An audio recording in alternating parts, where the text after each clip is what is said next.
প্রিয় ছাত্রছাত্রী, আজকে আমরা আবার আরেকটা ভিডিও নিয়ে তোমাদের সামনে হাজির হয়েছি। আজকেও আমরা সম্পাদ্যেরই আরেকটা অধ্যায় করব, সেটা হচ্ছে বৃত্তের স্পর্শক অঙ্কন। সম্পাদ্যে যাওয়ার আগে তোমাদের অন্য বিষয়ে একটু সবাইকে জানানো দরকার, একটু জানিয়ে দিই। সেটা হচ্ছে যে তোমরা টিভিতেও দেখেছো যে বর্তমানে যারা দশম শ্রেণীর ছাত্রছাত্রী আছো তাদের 9-এ পড়ার সময় যে চেকলিস্ট তোমরা রেজিস্ট্রেশন ফর্ম ফিল আপ করেছিলে, সেই রেজিস্ট্রেশন ফর্মের চেকলিস্ট প্রত্যেকটা স্কুলে চলে এসেছে এবং বিভিন্ন স্কুল থেকে তোমাদের নিশ্চয়ই মাস্টারমশাইরা ডাকছেন যে চেকলিস্টে গার্জিয়ানদের সই করার জন্য। আগে ছাত্রদেরই সই করতে হতো চেকলিস্টে, তা এবছর এই বিশেষ পরিস্থিতির জন্য ছাত্রীদের স্কুলে আসার বারণ, সেই কারণে তোমাদের গার্জেনরা কিন্তু বিদ্যালয়ে যাবেন এবং সেখানে তোমাদের রেজিস্ট্রেশনের যে চেকলিস্ট আছে সেই চেকলিস্টে তোমাদের পরিবর্তে ওনারা ওখানে গিয়ে সই করবেন।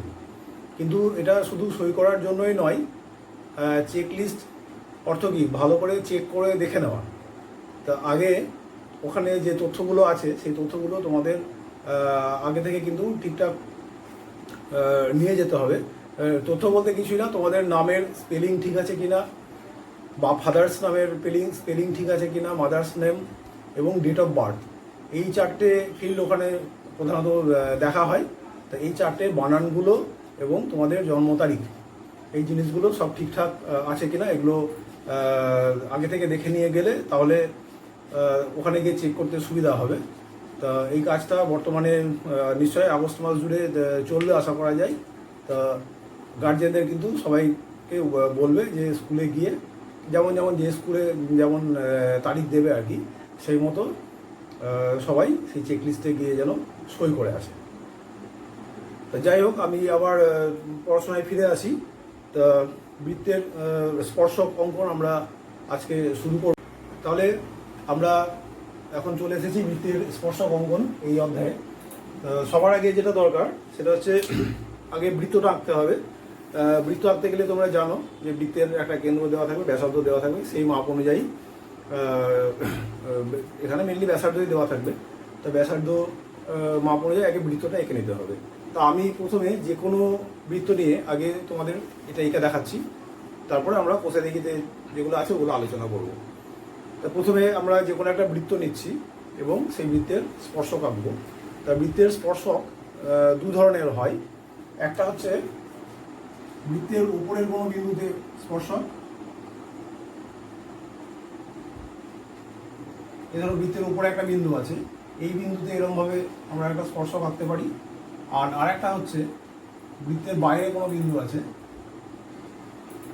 এ ধরো বৃত্তের বাইরে একটা বিন্দু আছে, তাহলে এই বিন্দু থেকে এই বৃত্তের উপরে কিন্তু আমরা কটা স্পর্শক পাবো?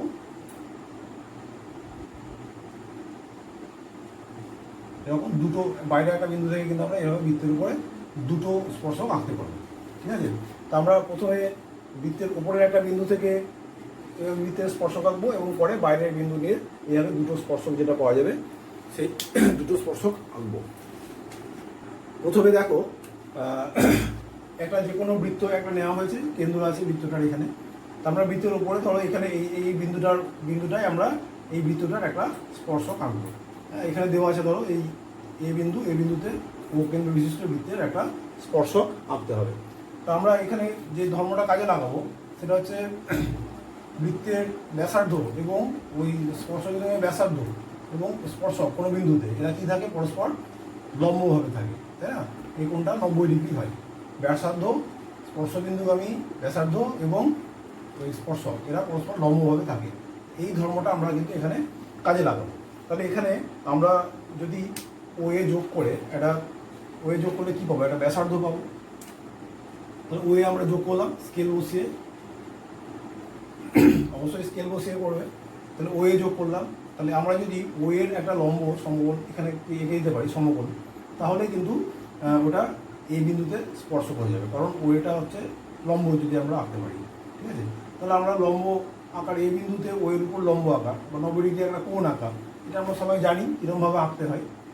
এখানে কাঁটা বসিয়ে যে কোনো ব্যাসার্ধের একটা বৃত্ত এরকমভাবে আঁকতে হয়। তারপর ওই একই মাপ নিয়ে এখানে কাঁটা বসিয়ে একবার এখানে আর একবার এরকমভাবে কাটতে হয়। এটাকে একটু বড় করেও কাটা যেতে পারে। তারপরে আবার এখানে বসিয়ে এরকমভাবে কেটে যেতে পারে। এবং এই বিন্দুটার সঙ্গে এই বিন্দুটা যদি আমরা যোগ করে দিই, তাহলে এই যে আমরা যে রেখাটা পেলাম, এই রেখাটা হচ্ছে ও এর উপর লম্ব হলো, তাই না? এখানে যদি আমরা এটাকে সিডি নাম দিয়ে দিই, তাহলে সিডি যেটা আমরা যে সরলরেখাটা আঁকলাম সিডি, এই সরলরেখাটা ও এর উপর লম্ব।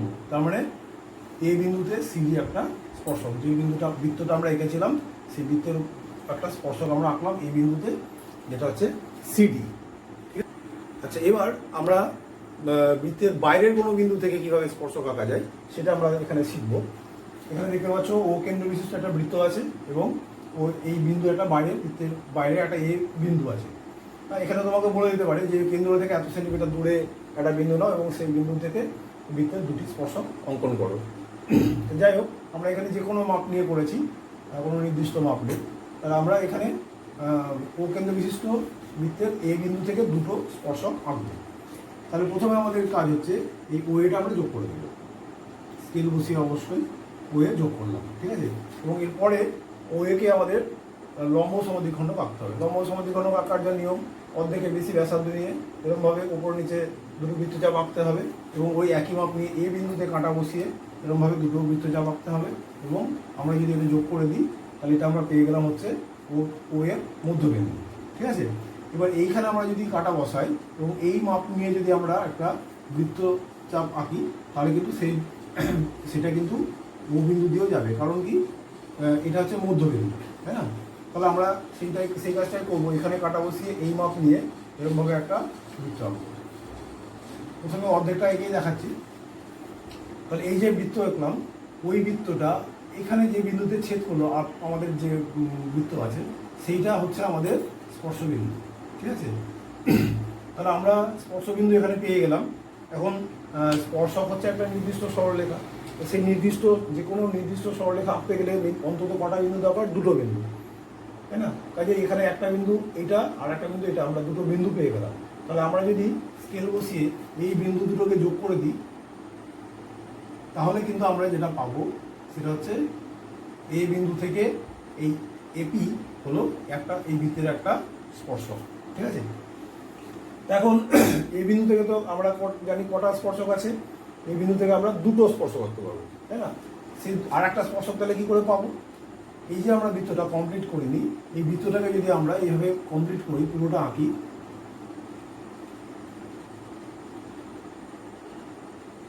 ঠিক আছে? তাহলে এইখানে আর একটা বিন্দু পেয়ে যাবো, আর একটা স্পর্শ বিন্দু আমরা পেয়ে গেলাম, ঠিক আছে?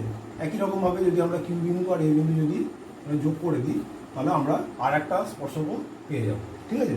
তাহলে আমাদের এপি এবং এ কিউ হলো এই বিন্দু থেকে ওই বৃত্তের বহিস্থ একটা বিন্দু এ থেকে দুটো স্পর্শক, ঠিক আছে? আচ্ছা, এখানে দেখো এই যে আমরা বলছি এপি বা এ কিউকে স্পর্শক, সেটা কেন বলছি এটাও একটু জানা দরকার। আমরা যদি ওপি যোগ করি, ঠিক আছে? ওপিটা দেখো, ওপি কিন্তু এই বৃত্তটা একটা ব্যাসার্ধ, তাই না? আবার দেখো এই যে বৃত্তটা, এই বৃত্তটার ওয়ে কিন্তু একটা ব্যাস। তার মানে এই যে ওএপি এটা একটা অর্ধবৃত্ত, ঠিক আছে? তাহলে এই যে কোণ ওপিএ, এই যে এই কোণটা কোণ ওপিএ, এটা একটা কী ধরনের কোণ বলতে পারবো? এটা এই বৃত্তের সাপেক্ষে এটা একটা অর্ধবৃত্তস্থ কোণ। তাহলে অর্ধবৃত্তস্থ কোণ কী হয় আমরা জানি? সমকোণ হয়, তাই না? তাহলে এই কোণটা আমরা কী বলতে পারবো? এই কোণটা হচ্ছে একটা সমকোণ। অর্থাৎ এই যে এটা তাহলে আমরা পেয়েছিলাম ব্যাসার্ধ এবং এই যে এপি পেলাম এটা ব্যাসার্ধের সঙ্গে লম্ব, তাই না? তাহলে ব্যাসার্ধের সঙ্গে লম্ব মানে অবশ্যই সেই বৃত্তের একটা স্পর্শক হবে, ঠিক আছে? তাহলে এই যুক্তিতে আমরা বলতে পারছি যে এপি এবং একিউ দুটো হচ্ছে বৃত্তের স্পর্শক। তো এদের বলার দরকার নেই, মানে এটা বোঝার জন্য শুধু এখানে আমাদের সম্পাদে কিন্তু প্রমাণ করার দরকার হয় না, কেবলমাত্র অঙ্কন চিহ্নটাই দেবে। এখানে প্রমাণটা তোমরা জেনে রাখার জন্য আমি জানালাম, ঠিক আছে? দেখো আমরা একটা তোমরা নিজেরা করবে, এখানে সবগুলো করা সম্ভব না, কোষাদেখিতে যেগুলো আছে। তো আমরা দুইয়ের প্রশ্নটা একটু দেখো, কোষাদেখি 17। 232 পৃষ্ঠায় আছে এটা। হ্যাঁ, বলছে 3 সেমি দৈর্ঘ্যের ব্যাসার্ধ বিশিষ্ট এবি একটি সরলরেখাংশ অঙ্কন করে এ বিন্দুকে কেন্দ্র করে এবি দৈর্ঘ্যের ব্যাসার্ধ নিয়ে একটি বৃত্ত অঙ্কন করি এবং বি বিন্দুতে ওই বৃত্তের স্পর্শক অঙ্কন করি। ঠিক আছে, তাহলে প্রথমে একটা স্কেল বসি, 3 সেমি মাপের এখানে একটা দাগ আগে রেখাংশ নিয়ে নিতে হবে। প্রথমে এখানে 3 সেমি একটু বড় মাপ নিয়ে একটা রেখাংশ নিতে হবে। সেখানে আমরা এ এক্স নাম দেবো, মানে এ এক্স থেকে 3 সেমি মাপ করে কেটে নিতে হবে। 3 সেমি মাপ করে কেটে নিলাম, এটা হলো এ বি। ঠিক আছে, এবার এ বিন্দুকে কেন্দ্র করে এ বি ব্যাসার্ধ নিয়ে এরকম একটা বৃত্ত আঁকতে হবে। ঠিক আছে, আমি হাতে আঁকছি বলে আঁকাটা হয়তো খুব একটা ভালো হবে না, এটা একটু মানিয়ে নেবে তোমরা অবশ্যই। যাই হোক, নিচে নামবে।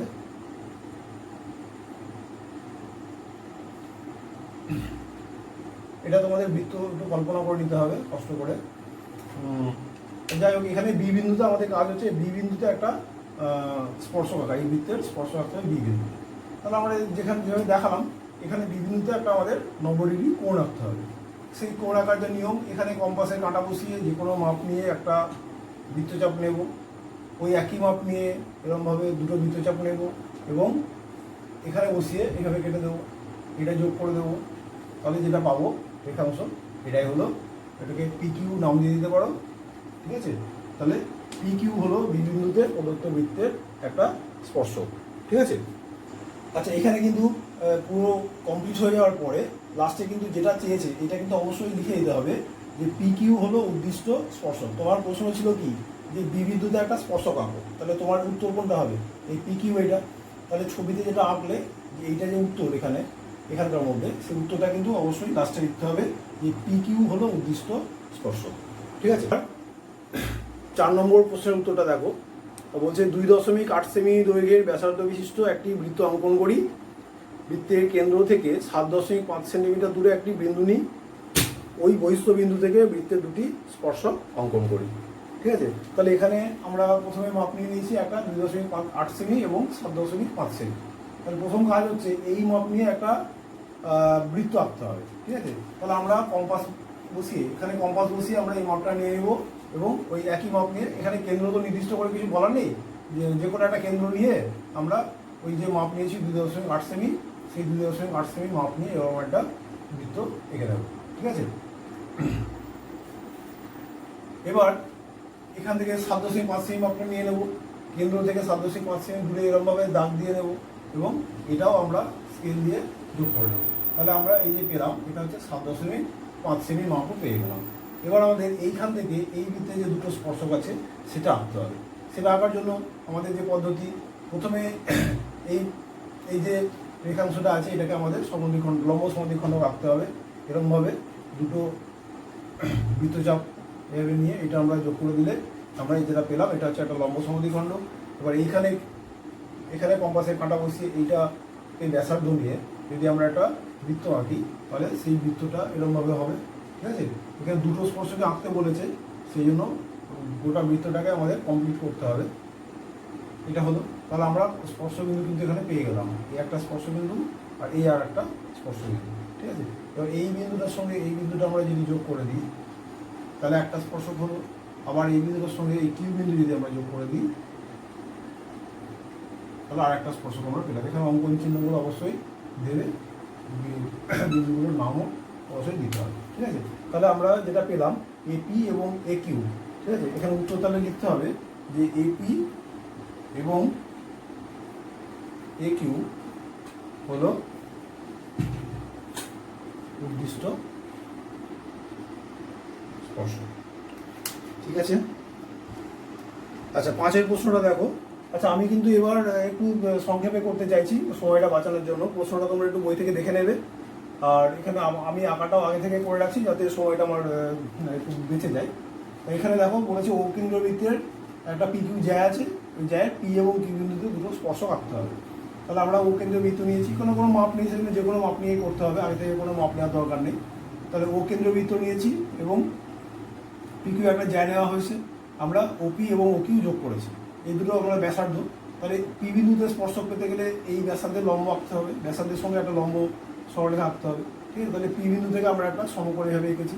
ঠিক আছে, সমকোণ আঁকার যা নিয়ম সেই নিয়ম করে আমরা এঁকেছি। একই রকমভাবে এটা তোমরা চেষ্টা করবে কিউ বিন্দুতে ও কিউর উপর 90 ডিগ্রি একটা কোণ আঁকা। ঠিক আছে, এটা করলে তোমরা এই স্পর্শকটাও পেয়ে যাবে এবং সেই অনুযায়ী তোমরা অবশ্যই এটা আঁকতে পারবে আশা করি। আচ্ছা, এখানে দেখো 6টা 8 সেমি একটা প্রথমে মাপ নিতে বলেছে এবং 8 সেমি একটা XY একটা রেখাংশ থাকবে এবং সেই 8 সেমি এটা ব্যাস হবে। ঠিক আছে, 8 সেমি দৈর্ঘ্যের ব্যাস এমন একটা বৃত্ত আঁকতে হবে যার ব্যাস হবে 8 সেন্টিমিটার এবং সেই ব্যাসের প্রান্তে দুটো স্পর্শক আঁকতে হবে।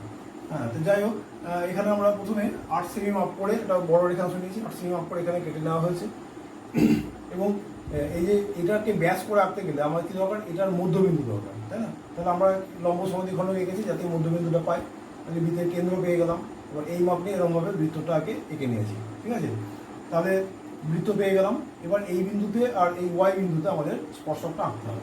তাহলে এখানে বুঝতেই পারছো যে এটা একটা ব্যাসার্ধ, এর উপরে একটা 90 ডিগ্রি কোণ আঁকতে হবে। তাহলে আমাদের 90 ডিগ্রি কোণ আঁকার যে নিয়ম, সেই নিয়ম অনুযায়ী আমরা এটা টেনেছি এবং এইভাবে আমরা যে পিকিউ যেটা পেয়েছি সেটা হচ্ছে এক্স বিন্দুতে এই বৃত্তটার একটা স্পর্শক। ঠিক একই রকমভাবে ওয়াই বিন্দুতে আমরা এরকমভাবে 90 ডিগ্রি কোণ এঁকে এরকম একটা স্পর্শক পাবো এবং তার একটা নাম দেবে আলাদা করে এবং লাস্টে একটু লিখতে হবে যে এক্স বিন্দুতে স্পর্শক হলো পিকিউ, পিকিউ হলো এক্স বিন্দুতে স্পর্শক এবং এখানে যেটা যে স্পর্শকটা আঁকবে তার যে নাম হবে সেই অনুযায়ী লিখতে হবে যে এটা হলো ওয়াই বিন্দুতে নির্দিষ্ট স্পর্শক দিলাম। আচ্ছা, এখানে সাতেরটা দেখো, যে কোনো মাপ নিয়ে একটা বৃত্ত আঁকতে বলেছে। আমরা যে কোনো মাপ নিয়ে একটা বৃত্ত এঁকেছি এবং সেই বৃত্তের দুটো ব্যাস এমনভাবে নিতে বলা হয়েছে যারা পরস্পর লম্বভাবে আছে। তাহলে আমরা যখন এই বৃত্তটা এঁকেছি তখন বৃত্তটার কেন্দ্র কিন্তু আমরা জানি কোথায়, তাই না? প্রথমে তাহলে আমরা ওই কেন্দ্রটা পেয়ে গেলাম। কেন্দ্র দিয়ে যে কোনো একটা যদি সরলরেখা আঁকি তাহলে একটা ব্যাস আমরা পেয়ে গেলাম, এই বিটা। ঠিক আছে, এবার এর লম্ব করে আর একটা ব্যাস আমাদের রাখতে হবে এবং সেটা করার জন্য আমরা যদি এর লম্ব সমদ্বিখণ্ডক আঁকি তাহলে সুবিধা হবে। লম্ব সমদ্বিখণ্ডক আঁকার যে নিয়ম, এই বিন্দুতে বসিয়ে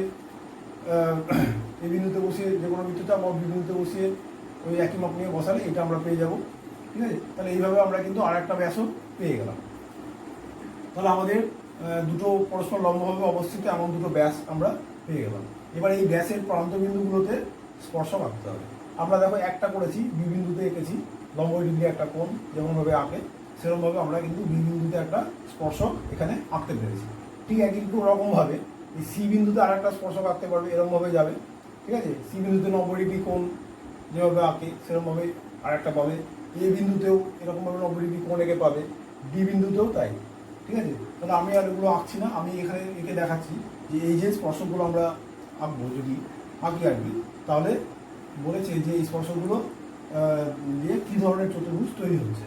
তাহলে লক্ষ্য করে দেখো, যদি আমরা স্পর্শকগুলো এরকমভাবে টানি আর কি, ঠিক আছে, তাহলে যে চতুর্ভুজটা পাবো সেটা চতুর্ভুজ তোমরা নিশ্চয়ই দেখে বুঝতে পারছো যে এই যে চতুর্ভুজ, এটা যদি নাম দিই আমরা এরকম PQRS, তাহলে এই চতুর্ভুজটা নিশ্চয়ই বুঝতে পারছো যে কেমন চতুর্ভুজ হবে।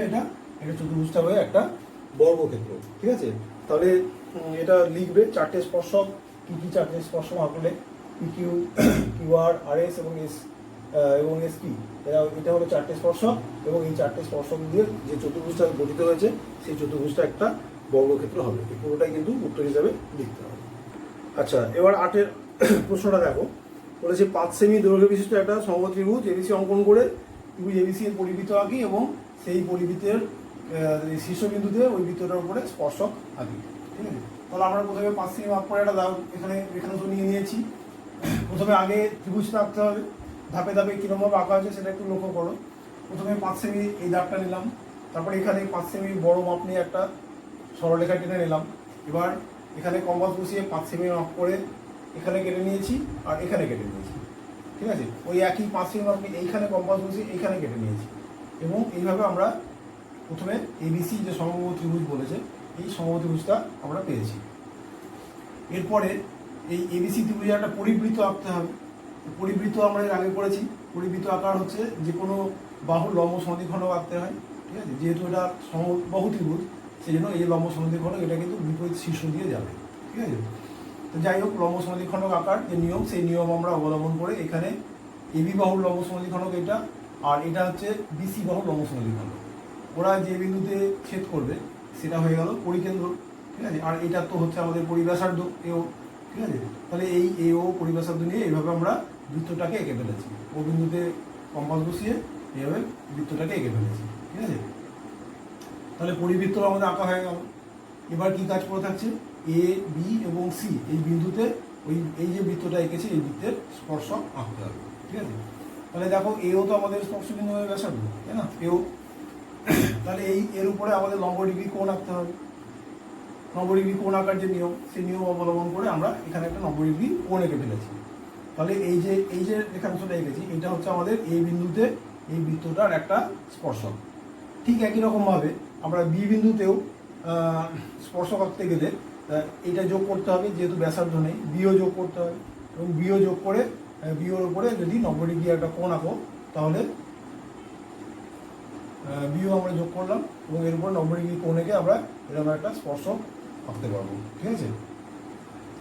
এবং সি বিন্দুতেও তাই, সি বিন্দুতে সিও তো যোগ করাই আছে, সিওর 90 ডিগ্রি করে যদি আমরা একটা স্পর্শক আঁকি তাহলে এরকমভাবে একটা স্পর্শক আঁকতে পারবো, ঠিক আছে। তাহলে আমরা দেখছি যে স্পর্শকগুলো পরস্পর পি কিউ এবং আর এই বিন্দুতে মিলিত হলো, এবং এই পি কিউ আর তাহলে আমাদের যে তিনটে স্পর্শক আঁকতে বলা হয়েছিল সেই স্পর্শকগুলো কী কী হলো, পি কিউ কিউ আর এবং আর এস, এই আর পি বা পি আর, এই তিনটে হলো আমাদের উদ্দিষ্ট স্পর্শক, ঠিক আছে। আচ্ছা, এখানে 9-এর অঙ্কটা দেখো। 9-এর অঙ্কটা কিন্তু একটু আঁকাটা একটু দেখে হয়তো জটিল মনে হতে পারে, কিন্তু যেমন স্টেপ বাই স্টেপ আমি বলছি ওরকমভাবে যদি তোমরা ধাপে ধাপে আঁকো তাহলে কিন্তু কিছুই সমস্যা নেই। আচ্ছা, প্রথমে বলেছে 5 সেমি দৈর্ঘ্য বিশিষ্ট একটা সমবাহুত্রিভুজ অঙ্কন করতে হবে আগে। তো সমবাহুত্রিভুজ প্রথমে যেটা আমাদের কাজ, সেমি মাপ নিয়ে নেবো এবং সেই 5 সেমি মাপ নিয়ে এরকমভাবে টেনে যেরকমভাবে সমবাহুত্রিভুজ আঁকে এরকমভাবে সমবাহুত্রিভুজ একটা এঁকে ফেলবো, এবং সেই সমবাহুত্রিভুজের একটা পরিবৃত্ত আঁকতে হবে। তাহলে পরিবৃত্ত আঁকার জন্য এর আগে আমরা একটু আগে করলাম যে লম্ব সমাধিখণ্ডক আঁকতে হবে। এবি এবং বিসি লম্ব সমাধিখণ্ডক এঁকেছি আমরা, এই বিন্দুতে ওরা ছেদ করেছে, তাহলে এটাকে আমরা নাম দিয়ে দিলাম হচ্ছে ও। ও হচ্ছে তো আমাদের পরিকেন্দ্র, ঠিক আছে। তাহলে এই পরিবৃত্তের উপরে এবার এই বিন্দুতে একটা স্পর্শক আঁকতে বলেছে, আমরা সেটাই করেছি। দেখো এই বিন্দুতে স্পর্শক, এই 90 ডিগ্রি কোণ এঁকেছি এই বিন্দুতে, দিয়ে 90 ডিগ্রিতে আমরা এই বিন্দুতে একটা স্পর্শক এঁকেছি। এবার বলেছি এই স্পর্শকের উপরে এমনভাবে একটা পি বিন্দু নিতে হবে যাতে এপিটা দৈর্ঘ্য হয় 5 সেন্টিমিটার, ঠিক আছে। তাহলে আবার আমাদের 5 সেন্টিমিটার কী করে নেব, তাহলে এখান থেকে 5 সেন্টিমিটার মাপ নিয়ে এখানে বসিয়ে এভাবে কেটে দিলাম। তাহলে এটা আমাদের পেয়ে গেলাম এপি, পি বিন্দু, ঠিক আছে। এবার পি বিন্দু থেকে দুটো স্পর্শক পাবো আমরা এই বৃত্তটার উপরে, যেহেতু পি বিন্দুটা এই বৃত্তের বহিস্থ একটা বিন্দু, তাহলে পি বিন্দুতে আমাদের দুটো স্পর্শক পাবো। তার মধ্যে একটা স্পর্শক দেখো এপি, তাই না, এটা তো পি বিন্দু দিয়েই গেছে এপি, এপি তো বৃত্তের একটা স্পর্শক, তাহলে পি বিন্দু দিয়ে আমরা একটা স্পর্শক কিন্তু পেয়ে গেছি। এবার বলেছে পি বিন্দু দিয়ে অপর স্পর্শকটি অঙ্কন করো এবং সেই অপর স্পর্শকটি কোন বিন্দু দিয়ে যায় সেটা এখানে লক্ষ্য করতে হবে, ঠিক আছে। তাহলে আমরা পি বিন্দু দিয়ে যখন অপর স্পর্শক আঁকবো তার জন্য কী করতে হবে, আমাদের বহিস্থ বিন্দু থেকে কোনো স্পর্শক আঁকার যে নিয়ম সেটা আমাদের অবলম্বন করতে হবে, মেনটেন করতে হবে। তাহলে আমরা এই যে ওপি একে লম্ব সমাধিখণ্ডক আঁকবো এর, ঠিক আছে। লক্ষ্য করবে এর যখন লম্ব সমাধিখণ্ডক আঁকবো তখন কিন্তু ওটা এই বৃত্তের স্পর্শক হবে, ঠিক আছে, মানে কেন্দ্রটা। এই ওপির মধ্যবিন্দুটা কিন্তু এই বৃত্তের মানে একে স্পর্শ করে যাবে লম্ব সমাধিখণ্ডকটা, ঠিক আছে। যাই হোক, আমরা মধ্যবিন্দু পেয়ে গেলাম। এইবার এই মাপ নিয়ে যদি একটা বৃত্তচাপ আঁকি তাহলে ওই বৃত্তটা যেখানে ছেদ করবে সেটা হয়ে যাবে স্পর্শবিন্দু পি। এখান থেকে যে স্পর্শ পাবো তা আর একটা স্পর্শবিন্দু তাহলে এটা হবে, এবং লক্ষ্য করবে আঁকার সময় যে ওইটা হচ্ছে সি বিন্দুই হবে, ঠিক আছে। এবং আমরা পিসি এভাবে যোগ করে দিলে পি বিন্দু থেকে আমরা অপর যে স্পর্শক আঁকতে বলেছে সেটা পেয়ে যাবো। তাহলে অপর স্পর্শকটি কোন বিন্দুগামীভাবে লক্ষ্য করতে বলেছে সেটাতে আমরা কি পেলাম, যে পি সি বিন্দুতে কিন্তু পি বিন্দু দিয়ে একটা স্পর্শক পেয়ে পি, আর একটা স্পর্শক কিন্তু সি বিন্দুতে যাবে, অর্থাৎ পিসি হয়ে যাবে আর একটা স্পর্শক, ঠিক আছে। আচ্ছা, এবার আমরা 10 নম্বর প্রশ্নে চলে এসেছি। হ্যাঁ, 10 নম্বর প্রশ্নে দেখো, প্রথমে বলেছে এবি একটি সরলরেখাংশের উপর, প্রথমে এবি একটা সরলরেখাংশ নেওয়া হয়েছে, তার উপরে ও যে কোনো একটা বিন্দু নেওয়া হয়েছে এবং একটা লম্ব ও বিন্দুতে এবির উপর একটা পি কিউ লম্ব আঁকা হয়েছে, ঠিক আছে। এবার ও এর এই ব্যাসার্ধ নিয়ে একটা বৃত্ত আঁকা হয়েছে এবং ওবি ব্যাসার্ধ নিয়ে বৃত্ত আঁকা হয়েছে। তাহলে নিশ্চয়ই বৃত্ত দুটো পরস্পরকে ও বিন্দুতে স্পর্শ করে, ঠিক আছে। এবং অটোমেটিক্যালি পিকিউ কিন্তু ওই বৃত্তটার একটা দুটো বৃত্তটি একটা স্পর্শক হয়ে যাবে। সেক্ষেত্রে আমরা পিকিউকে এই দুটো বৃত্তের কিন্তু সাধারণ স্পর্শক বলবো, ঠিক আছে। এটাও প্রশ্ন আছে, জানতে চেয়েছে যে পিকিউকে কী বলা হবে।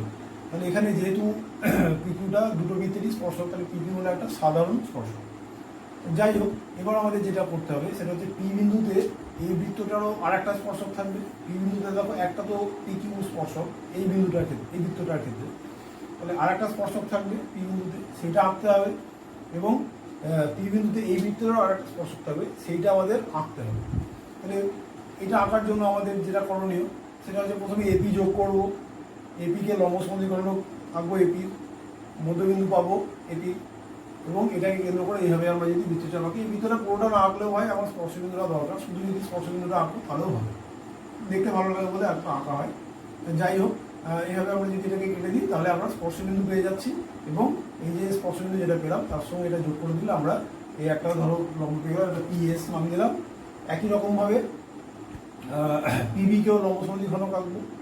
হ্যাঁ, লম্ব সমদ্বিখণ্ডক আঁকার পরে এখানে বৃত্ত, এখানে কম্পাস বসিয়ে এরকমভাবে বৃত্তটা এঁকে নেবো। তাহলে আমরা এখানে স্পর্শবিন্দু পেয়ে গেলাম এবং এই পি, এটা আর হবে, এটা যোগ করে দিয়ে আমরা আর একটা স্পর্শক পেয়ে গেলাম। তাহলে আর যে স্পর্শক দুটো আঁকতে বলেছিল দুটো বৃত্তেরই, একটা হলো পিএস এবং আর একটা পিআর, এবং পিকিউ হলো এখানে ওই বৃত্ত দুটোরই সাধারণ স্পর্শক। আচ্ছা, এবার আমরা 11 নম্বর প্রশ্নে চলে এসেছি। 11 নম্বর প্রশ্ন দেখো কি বলেছে।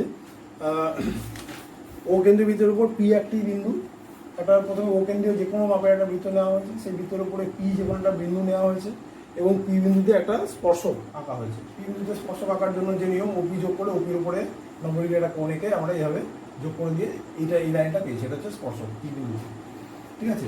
এবার এখানে বলেছে পি বিন্দুতে এই ব্যাসার্ধের সমান করে, ওপি ব্যাসার্ধের সমান করে পি কিউ অংশ কেটে নিতে। আমরা এই অংশের এদিকেও কাটতে পারি, এদিকেও কাটতে পারি। এদিকে যেহেতু 90 ডিগ্রি কোণটা আঁকা হয়েছে সেই জন্য এদিকে আমরা ফাঁকা আছে বলে এদিকটায় আমরা পি কিউ অংশটা কেটে নিয়েছি, ঠিক আছে। এবার এই যে কিউ বিন্দুটা পাওয়া গেছে, এই কিউ বিন্দুতে একটা স্পর্শক পি কিউ হলো, আর একটা স্পর্শক এইদিকে আঁকতে হবে, সেইটা আমাদের আঁকতে হবে। কিউ বিন্দুতে এই স্পর্শকটা আঁকতে হবে। তাহলে কিউ হচ্ছে একটা বহিস্থ বিন্দু এই বৃত্তের। তাহলে বহিস্থ বিন্দু থেকে যে স্পর্শক আঁকার যে পদ্ধতি, সেই পদ্ধতি অনুযায়ী আমরা কিউ বিন্দুতে একটা স্পর্শক আঁকবো। তাহলে আমাদের প্রথমে কী করতে হবে, ও কিউ যোগ করতে হবে, তারপরে ও কিউ লম্ব সমদ্বিখণ্ডক আঁকতে হবে। লক্ষ্য করবে যে ওটা কিন্তু পি বিন্দু দিয়ে যাবে। যাই হোক, ও কিউ লম্ব সমদ্বিখণ্ডক আঁকার পরে আমরা মধ্যবিন্দু পেয়ে গেলাম ও কিউ। এখানে বৃত্ত, এখানে কম্পাসের কাঁটা বসিয়ে এই ব্যাসার্ধ নিয়ে বৃত্তচাপ আঁকলে এখানে যখন ছেদ করবে সেটা আমাদের হলো স্পর্শবিন্দু। এবং এই স্পর্শবিন্দু পেয়ে যাওয়ার পরে আমরা এই কিউ বিন্দু থেকে স্পর্শবিন্দু যোগ করে বাড়িয়ে দিলাম। তাহলে এইটা আমাদের হলো কিউ বিন্দু থেকে আর একটা স্পর্শক, যেটা আমরা নাম দিলাম কিউ বার, ঠিক আছে। নাম বলে দিয়েছি যে কিউ বার স্পর্শক আঁকবো, যেখানে অন্য নাম দিলে হবে না। যাই হোক, কিউ বার আমরা স্পর্শক আঁকলাম। এবং এখানে বলেছে যে স্পর্শক আঁকার পরে কোন পি কিউ আর কত হবে এটা আমাদের জানাতে হবে, ঠিক আছে। এটা চাঁদা বসিয়ে এখানে কোনটা মেপে দেখবে যে এই কোনটা হচ্ছে 90 ডিগ্রি আসবে, ঠিক আছে। তাহলে এখানে চাঁদাটা এখানে বসিয়ে মেপে দেখবে যে কোন পি কিউ আর সমান 90 ডিগ্রি, এবং এখানে এটা অবশ্যই লিখতে হবে যে চাঁদার সাহায্যে পরিমাপ করে পাই কোন পি কিউ আর সমান 90 ডিগ্রি। তাহলে আজকে আমরা সম্পাদ্যের আরও একটা অধ্যায় শেষ করলাম। এগুলো তোমরা এই মাঝখানে অবশ্যই অনুশীলন করবে, কারণ সম্পাদ্য বা জ্যামিতির বা অঙ্কের ক্ষেত্রে একটাই হচ্ছে ভালো রেজাল্ট করার পথ, সেটা হচ্ছে প্র্যাকটিস করা। তাহলে আশা করি বাড়িতে তোমরা নিশ্চয়ই প্র্যাকটিস করবে এবং অবশ্যই পারবে, যেরকমভাবে বললাম সেরকমভাবে যদি চেষ্টা করো অবশ্যই পারবে, ঠিক আছে। তাহলে আজকে আমরা আমাদের আলোচনা এখানেই শেষ করছি। এর পরবর্তীকালে আমি একটা অন্য কোনো ভিডিও নিয়ে, জ্যামিতির অন্য কোনো ভিডিও নিয়ে তোমাদের সামনে হাজির হব।